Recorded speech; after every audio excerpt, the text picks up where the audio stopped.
Vande Mataram. As you tell me Kaushal 22 पर आपका स्वागत है।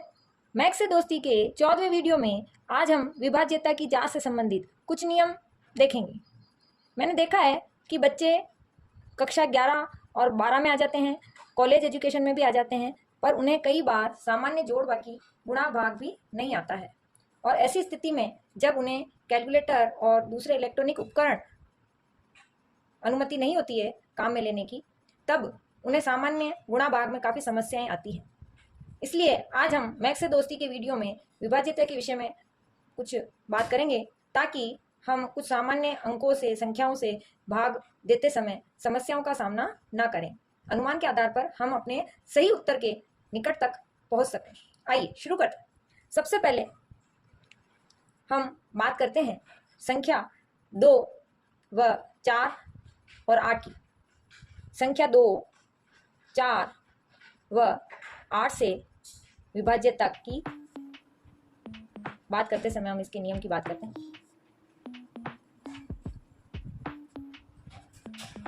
आइए, इसका आपको ध्यान रखना है कि जब हम 2 का पहाड़ा बोलते हैं, 2 की टेबल जब बोलते हैं हम, तो हम देखते हैं कि अधिकतर जो यूनिट प्लेस होता है उसमें अंक आते हैं 2, 4, 6, 8 और 0। यूनिट प्लेस, इकाई के स्थान पर ये सभी अंक आते हैं। तो यदि किसी संख्या के यूनिट प्लेस यानी इकाई के स्थान पर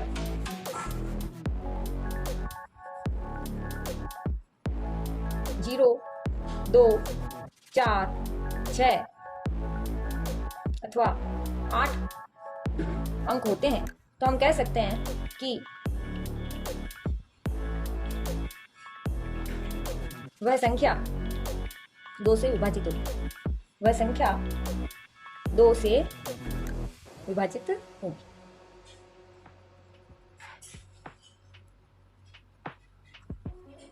इस प्रकार हम पहले से ये अनुमान लगा सकते हैं कि उस संख्या में 2 का भाग जाएगा या नहीं जाएगा। अब इसके लिए हम एग्जाम्पल ले लेते हैं। जैसे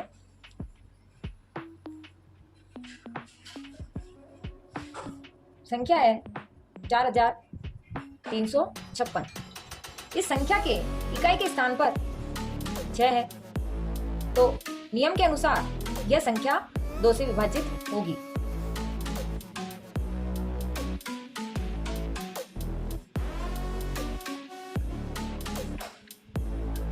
अब बात करते हैं संख्या 4 के लिए।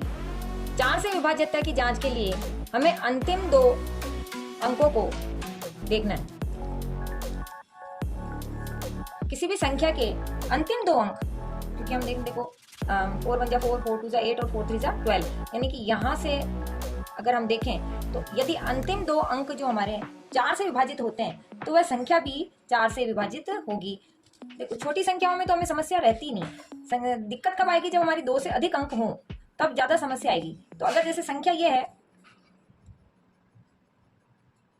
तब हम इस पूरी संख्या में भाग लगाने से पहले ही अंतिम 2 अंक को जांच लेंगे। तो अंतिम 2 अंक है 12, यहाँ पर 4 का भाग इसमें जा सकता है, इसलिए इस संख्या में भी 4 का भाग चला जाएगा। आइए इसको लिख लेते हैं हम। यदि किसी संख्या के दाईं ओर से, है ना, लेफ्ट हैंड साइड, इसलिए अंतिम 2 अंक,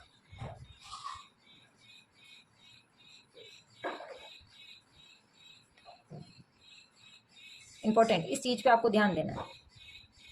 अंतिम 2 अंक 4 से विभाजित हो जाते हैं, तो वह संख्या भी 4 से विभाजित होती है।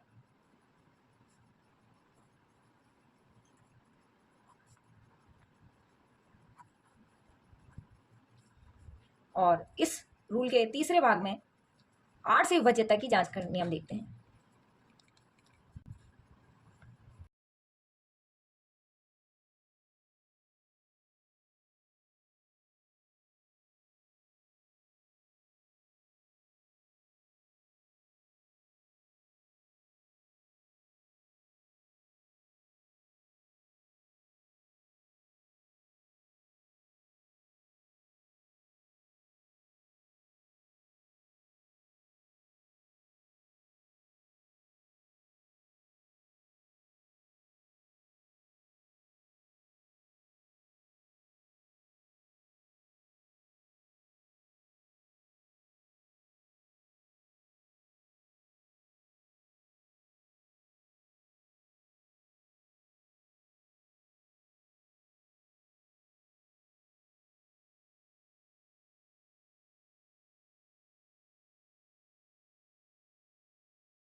यदि किसी संख्या के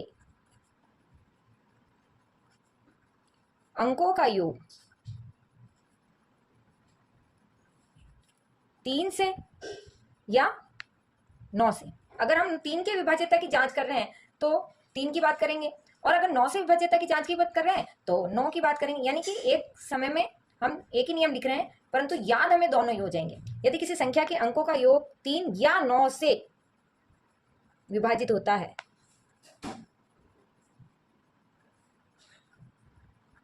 तो वह संख्या भी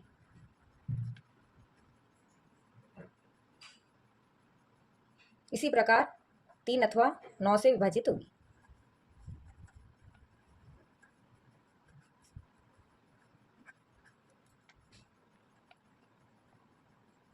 तीन के लिए 3 से विभाजित होगी और 9 का विभाजन हो रहा है तो वह 9 से भी विभाजित होगी।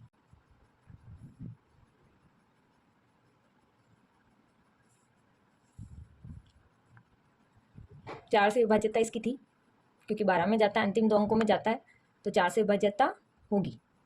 इसी प्रकार 8 से विभाज्यता के लिए जांच करें तो जैसे एक संख्या है 9216,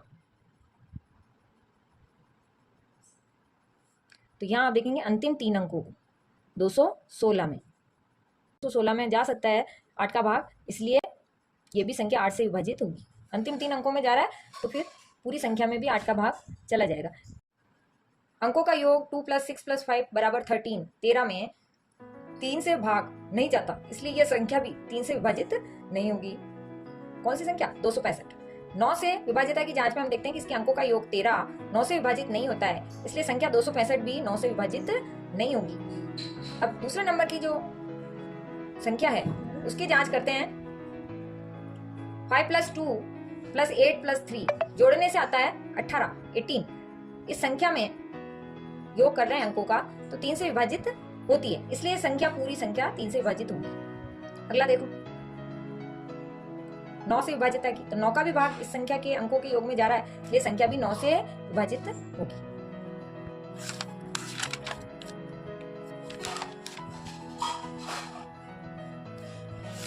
आइए अगले वर्ग में हम 5 और 10 की विभाज्यता की जांच करते हैं। 5 व 10 से विभाज्यता की जांच।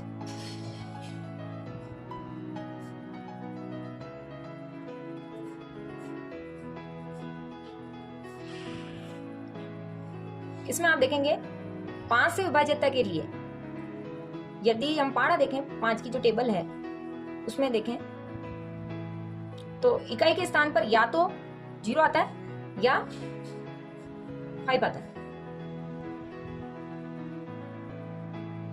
इस तरह से हम देखते हैं कि यदि किसी संख्या के इकाई के स्थान पर, यदि किसी संख्या के इकाई के स्थान पर, यूनिट प्लेस पर 5 अथवा 0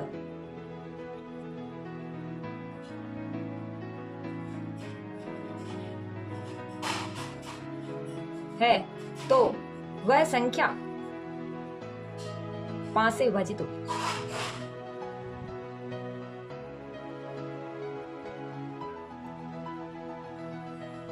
जैसे एक उदाहरण हम इसका देखें तो 6205, 6205 ये संख्या जो है 5 से विभाजित होगी।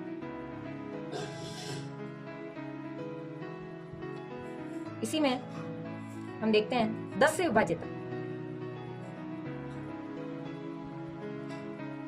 ये तो बहुत ही सरल है। अगर किसी संख्या के इकाई के स्थान पर एक शून्य है तो वह संख्या भी जो है वो 10 से विभाजित होगी। न्यूनतम एक 0 तो होना ही चाहिए, उससे अधिक भी हो सकते हैं। तो इकाई के स्थान पर यदि किसी संख्या के इकाई के स्थान पर 0 है तो वह संख्या भी 10 से विभाजित होगी।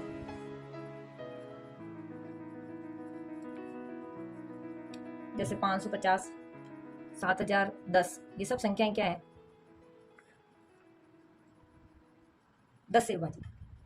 चलिए अब हम देखते हैं अपने अगले ग्रुप में 6 से विभाज्यता।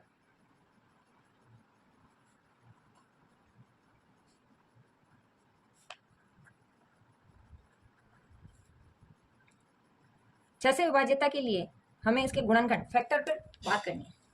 6 के जो गुणनखंड की बात करें तो इसके दो मुख्य गुणनखंड 2 और 3, इसके अलावा होते हैं 1 और 6, और हम इसके दो गुणनखंड 2 और 3 की बात करेंगे। यदि किसी संख्या को 2 और 3 से विभाजित किया जा सकता है, यानी कि यदि कोई संख्या 2 व 3 से विभाजित होती है, 2 के लिए इकाई का अंक देखना है आपको, और 3 से विभाज्यता के लिए उसके अंकों का योग। यदि कोई संख्या 2 व 3 से विभाजित होती है तो वह संख्या 6 से भी विभाजित होगी। जैसे हम एक उदाहरण लेते हैं, 18। 18 में अगर हम देखें तो इकाई के स्थान पर 8 है, इसलिए 2 से विभाज्यता इसकी होगी। 3 से देखें तो इनके अंकों का योग 8 + 1 9, 3 से विभाजित होता है, इसलिए ये संख्या 3 से विभाजित होगी। क्योंकि 2 और 3 दोनों से ही ये विभाजित है, इसलिए 6 से भी ये संख्या विभाजित होगी। आइए हमारे 5वें समूह में हम 11 से विभाज्यता की जांच करते हैं। 11 से विभाज्यता के लिए क्या नियम?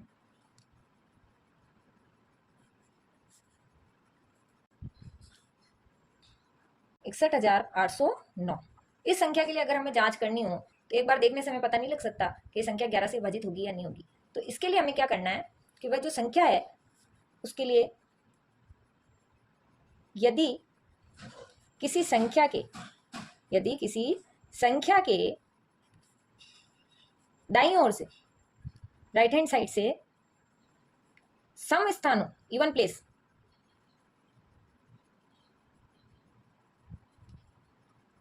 अंकों का योग निकाला जाए और उसी से ही राइट हैंड साइड से ही विषम स्थानों के, विषम स्थान समझ गए आप, 1 3 5 7, इन विषम स्थानों पर स्थित अंकों का योग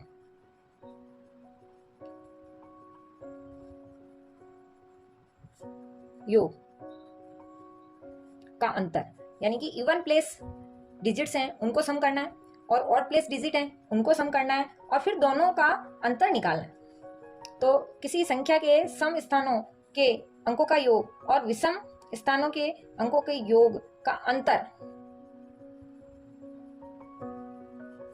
या तो 0 आए या 11 से विभाजित हो। वो जो अंतर आ रहा है वो या तो 0 आ जाए या 11 से विभाजित होता है, तो वह संख्या भी 11 से विभाजित होगी, 11 से विभाजित होगी। अब ये जो उदाहरण हमारा है उससे हमें समझ में आ जाएगा। देखिए पहले हम इसमें निकालेंगे राइट हैंड साइड से सम स्थानों के अंकों का योग।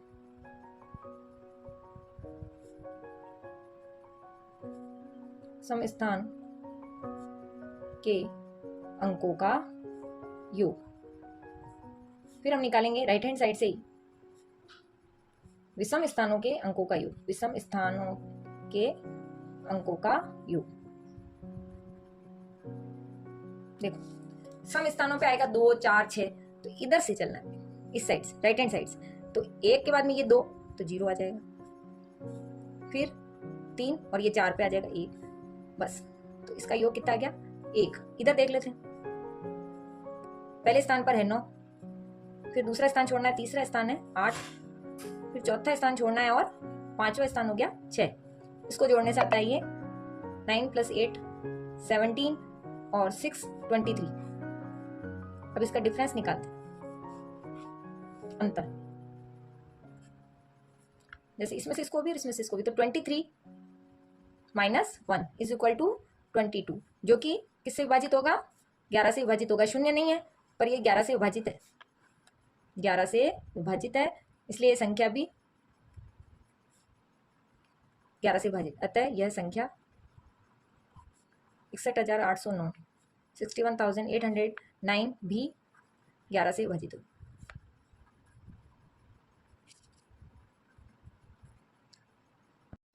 आइए अब अगले समूह में हम 7 से विभाज्यता की जांच करते हैं।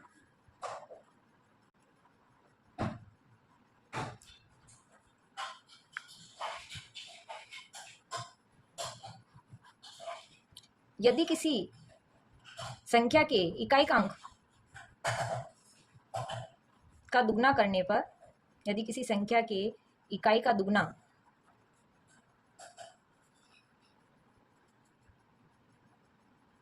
शेष बचे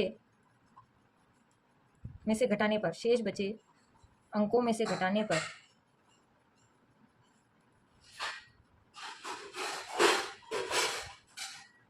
पर अंतर 7 से विभाजित होता है, विभाज्य है, तो वह संख्या भी 7 से विभाजित होगी। 7 से विभाज्य होता है तो वह संख्या भी 7 से विभाजित होगी। एक उदाहरण ले लेते हैं इसका। जब तक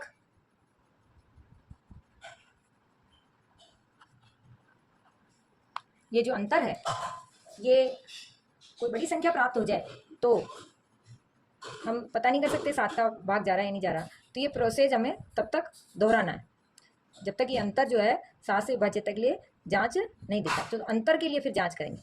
यदि अंतर बड़ी संख्या आ रही है, कुछ बड़ी संख्या है,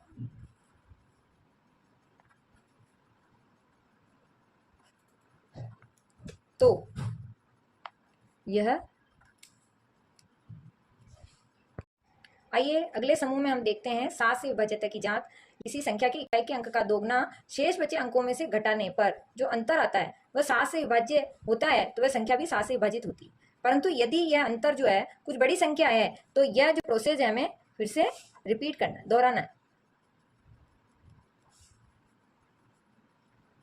विधि दोहरानी तब तक जब तक कि हमें इसका पता नहीं चल जाता। जैसे कि 1444 इस संख्या में जो इकाई का अंक है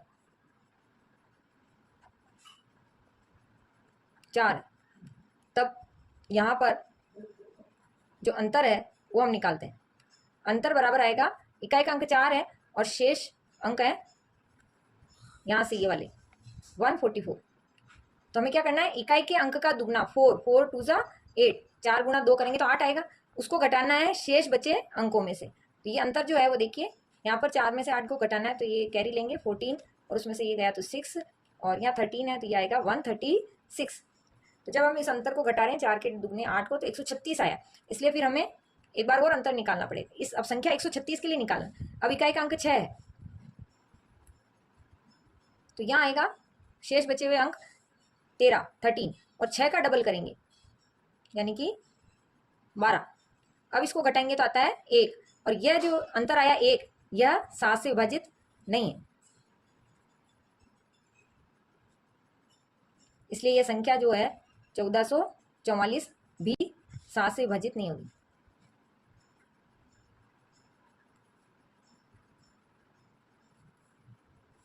इसमें एक और उदाहरण ले लेते हैं हम। 763 दूसरी संख्या, इसमें जो है अंतर हम निकालते हैं। अंतर के लिए इकाई का अंक है 3 और शेष बचे अंक है 76, तो 76 माइनस 3 का डबल यानी कि 6, 3 2 जा 6, घटाते तो आता है 70। ठीक है, तो अब इसमें हमें पता नहीं चल रहा है 70 का, वैसे तो 7/70 है, पर अगर मान लो पता नहीं चल रहा है तो हम फिर आगे अंतर करते हैं। तो जो इकाई का अंक है वह 0, उसका दुगना करेंगे तो 0 आएगा और उसको हम घटा रहे हैं शेष अंक यानी 7 में से, तो 7 आया है और ये जो अंतर आया वो अब 7 से विभाजित हो रहा है, इसलिए ये भी 7 से विभाजित होगा। इस प्रकार आज के हमारे इस वीडियो में हमने 6 समूह बनाए हैं जिसमें हमने विभाज्यता के नियमों की जानकारी ली है। इस प्रकार से 2 3 4 5 6 7 8 9 10 और 11 यानी कि 2 से 11 तक के लिए हमने सभी विभाज्यता के नियमों की जानकारी कर ली है। अब इस पर आधारित कुछ प्रश्नों के लिए मिलते हैं हम मैथ्स से दोस्ती के अगले वीडियो में। Thanks for watching.